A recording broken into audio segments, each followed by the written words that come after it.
Sotuv menejeri bo'lish uchun sizga hech qachon diplom, tanish bilish yoki katta tajriba shart bo'lmaydi. Ko'pchilik sotuv sohasiga kirishni xohlaydi, lekin nimadan boshlashni bilmaydi. Bugun sizga sotuv menejeri bo'lishning 5 ta aniq qadamini noldan tushuntirib beraman. Birinchi qadam: sotuv sizga mosmi? Ikkinchisi: vakansiyalarni to'g'ri topish.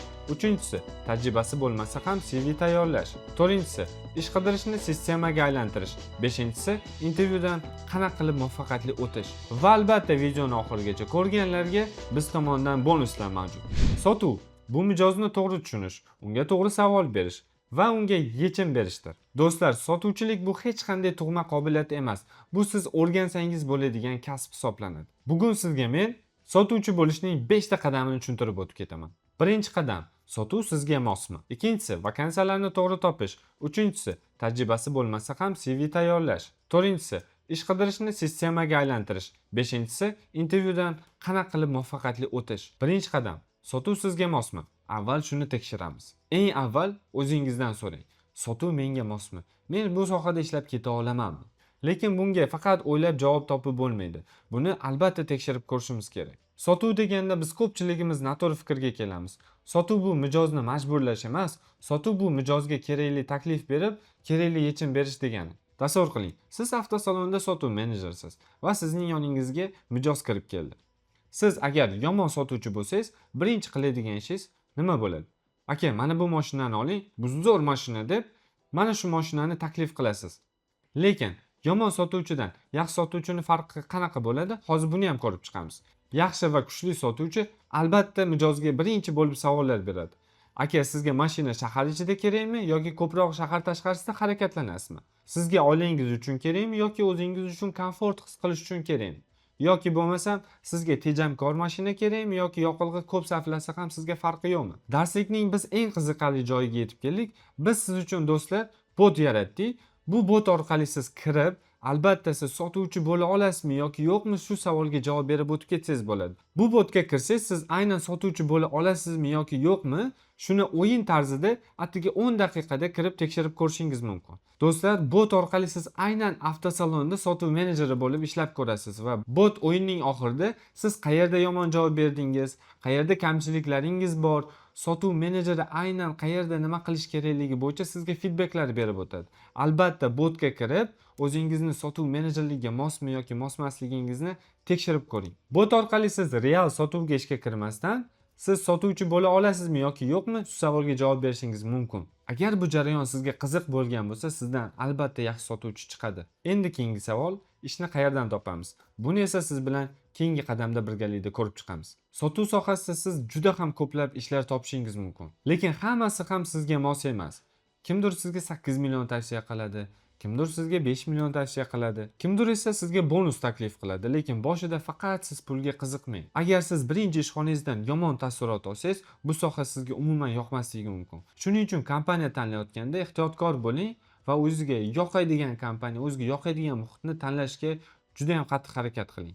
Vakansiya tanlayotganda shu 5 ta savolni o'zingizga bering. Kompaniya o'zi nima sotadi? Mijozlari kim? Yangi xodimlarni ular o'rgatishadimi? Bonus tizimi aniqmi? Va bu yerda siz o'sishingiz mumkinmi? Agar siz kompaniya tanlayotganda shu 5 ta savolga javob topa olsangiz, demak siz to'g'ri joydasiz. Ish qidirishni siz Headhunter yoki boshqa ilovalardan boshlashingiz mumkin. Siz sotuv menejerligiga Headhunter yoki shu kabi platformalardan sotuv menejeri ostida ish qidira ko'rmang. Qidirsangiz ham to'g'ri topishingiz mumkin, lekin har bitta kompaniya bu lavozimni har xil nomlaydi. Va albatta siz yangi sotuv menejeri bo'lmoqchi bo'lsangiz, mana shu tavsiyalarga aniq amal qilishingiz kerak. Yangi boshlovchilar uchun yangi sohalar, o'quv markazlarida, avtosalonlar, klinikalar, xizmat ko'rsatish sohalarida, aynan sizga sanab o'tgan sohalarimda mijozlar bilan ko'proq muloqot bo'ladi va siz ko'proq tajriba yig'ishingiz mumkin. Aslida muammo sizda tajriba yo'qligida emas. Muammo sizda bor ko'nikmalarni ham CVda to'g'ri ko'rsata olmasligingizdadir. Siz oldin administrator, kassir, ofitsiant yoki tarjimon yo bo'lmasam buxgalter bo'lib ishlagan bo'lishingiz mumkin. Bu juda ham sotuvga yaqin sohalar hisoblanadi. Chunki men sanab o'tgan sohalarda siz ko'proq odamlar bilan gaplashgansiz va ko'proq odamlar bilan savol-javob qilgansiz. O'zingiz haqingizda men administrator sifatida mijozlarni kutib olish, mijozlarning savollariga javob berish, ularga kerakli ma'lumotlarni berish, Agar umuman tajribangiz bo'lmasa, aynan mana shunday yozishingiz mumkin. Men sotuv sohasida rivojlanmoqchiman.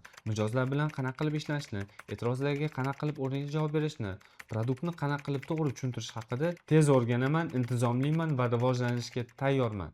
CVda ish beruvchi aynan siz haqingizda 3 ta narsani bilishi kerak. Siz odamlar bilan ishlashga tayyorsiz, siz o'rganishga tayyorsiz va natija qilishga juda ham kuchli xohishingiz bor. Siz tayyorlagan CV juda ham uzun bo'lishi shart emas, lekin aniq, tartibli va ishonchli bo'lsin.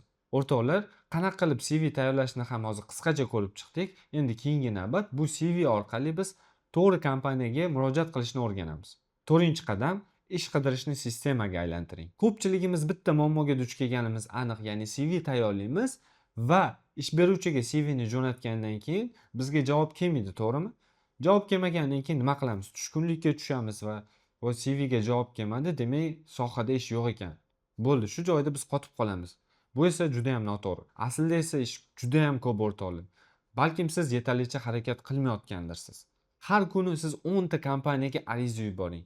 Bu degani 7 kunda siz 70 ta ariza yuborishingizga to'g'ri keladi degani. To'g'ri, 70 ta joydan hammasi sizga javob bermaydi, bu normal. Lekin 5 ta 10 ta kompaniyadan sizga javob kelsa ham sizda tanlash imkoniyatlari mavjud. Ya'ni sizda bitta ikkita kompaniya bilan qolib ketmayapsiz. Oddiy sistema o'rtoqlar. Har kuni 30 daqiqa vaqtingizni ajrating va 10 ta vakansiyaga o'zingizni CV'ngizni yuboring. Ya'ni Hit Hunter, Telegram shunga o'xshagan joylardan 10 ta o'zingiz yoqtirgan kasbni toping, shunchaki CV yuboring va natijani kuting. Sizga javob bergan kompaniyalarning hammasini yozib boring. Ya'ni sizga kim javob berdi, kim intervyuga chaqirdi, kimlar sizga отказ berdi, hammasini yozib boring. Ish qidirishni shunchaki omadga tashlab qo'ymang. Ya'ni omad faqat harakat qilganlarga beriladi. To'g'rimi o'rtoqlar? 5-qadam intervyuga sotuvchi sifatida boring. Intervyu ham bu bir sotuvdek gap. Faqat bu safar siz mahsulotni emas, o'zingizni sotishga harakat qilasiz. Intervyudan oldin siz yaxshilab kompaniyani o'rganib chiqing. Ya'ni saytini ko'ring, Instagramini ko'ring, Telegramini ko'ring, mijozlari kim, nima mahsulot sotadi, hammasini o'rganib chiqing. Intervyu davomida siz yaxshilab o'zingizni ko'rsatib, qolganlardan ajralib turishni xohlasangiz, albatta shu tavsiyalarga quloq soling. Agar shu ishlarni qilsangiz, hech qaysi kompaniya sizga rad javobini bermaydi. Eng kamida ish beruvchi sizga: ertaga keling, biz siz bilan yanada ko'proq gaplashamiz, mahsulotimizni tushuntiramiz va siz ish boshlashingiz mumkin. Yoki bo'lmasam sizga bir hafta sinov muddati beramiz degan taklifni beradi. Bu narsalar sizni qolganlardan albatta ajratib turadi. Agar siz o'quv markazini sotuv bo'limiga ishga boradigan bo'lsangiz, albatta siz mahsulotni emas, o'sha mahsulotni olgandan keyin olinadigan foydani HR yoki o'sha kompaniyada sizni intervyu qilayotgan odamga yaxshilab tushuntirib bersangiz, albatta sizning ishingiz 5 bo'ladi. Yoki bo'lmasam siz avtosalonni sotuv bo'limiga ishga borayotgan bo'lsangiz, siz albatta mashina haqida ko'proq ma'lumot berishni emas, mahsulotni olgandan keyin, ya'ni mashinani sotib olgandan keyin u qanaqa emotsiya oladi, qanaqa foydalar oladi, shu narsalarni intervyu davomida tushuntirib berishga harakat qilib ko'ring. Yoki bo'lmasam O'zbekistonda hozir rivojlanayotgan soha klinikalarda ham sotuv bo'limi mavjud. Tish doktorlari bor bilamiz. Tish doktorlari misol uchun oylab o'chirtga turadi. Ya'ni mijozlar kelganda o'sha mijozlar oqimini ushlab qolish uchun siz sotuv bo'limida o'tirishingiz mumkin. Siz o'zingizga u yerda men sotuv bo'limida nima qilishim mumkin? U yerda allaqachon o'zini doktorlari bor deyishingiz mumkin.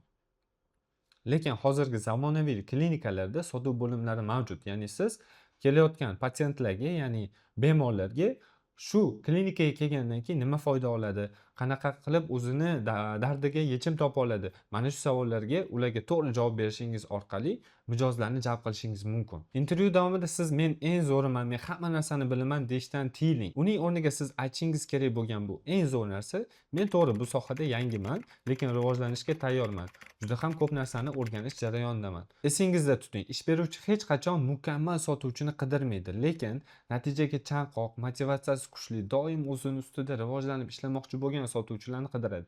Agar sizda zarracha shu narsalarni ish beruvchi ko'ra olsa, sizga doim bu kompaniyada ish topiladi. Siz haligacha bizni darslikni ko'rayotgan bo'lsangiz, shu video tagida sizga havola qoldiramiz. Havola orqali ro'yxatdan o'tib, siz Salesap akademiyasida yangi ochilayotgan guruhlarga yozilishingiz mumkin. Va albatta, esingizdan chiqarmang, shu havola orqali ro'yxatdan o'tganlarga 25% gacha chegirma e'lon qilganmiz. Joylar soni cheklangan, tezroq ro'yxatdan o'ting. O'rtoqlar, bugun siz bilan sotuv menejeri bo'lish uchun 5 ta qadamni birgalikda ko'rib chiqdik. O'rtoqlar, mana shu 5 ta qadam orqali siz sotuv bo'limida o'zingiz xohlagan ishda ishlashingiz mumkin bo'ladi. Siz sotuv bo'limida ishlab nafaqat yaxshi daromad topasiz va albatta sotuv bo'limida ishlagan insonni odamlarni xarakterini o'rganish, ularni ko'zidan ham o'qiy olish, xatti-harakatidan nima xohlayotganini tushunish, ya'ni ikkinchi odamni siz yaxshiroq tushunishni boshlaysiz. Ya'ni bu butun umrlik hayotingizda kerak bo'ladigan soha.